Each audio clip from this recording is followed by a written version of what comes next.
Yeah, I think some things to know is just to kind of reiterate what Robin said. You know, adoption is rooted in loss and complexity. And that loss and family separation, even for infants, that trauma and that loss, it lives in the body. And we don't know how or where that might show up. And I think that even if you have the biggest heart and the best intention, you need to know that your love, your nice home, all the toys, a loving family, none of that is going to cure or heal or erase the initial loss.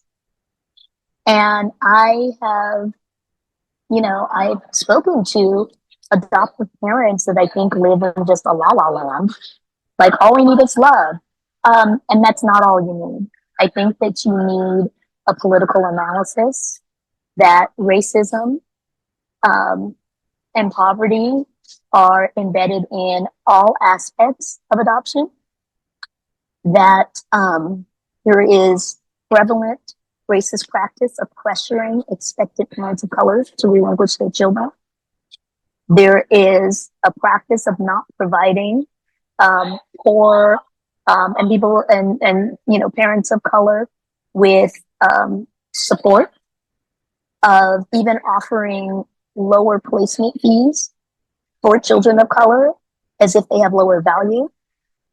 And particularly in the case of transracial adoption, and I'm just going to call it out, mostly white folks, of pursuing some kind of colorblind love is enough approach. I think transracial adoption can work if parents are really serious about confronting their own racism and helping their children build a positive racial identity. And I think that that's the first thing that you need to be really clear and in touch with for yourself before you enter into this. You're not a savior. These children don't owe you thanks or gratitude. They aren't lucky that you chose them or that I hate that. When people say to me, oh, Jelly Bean is so lucky that you adopted her. Like, she didn't choose this.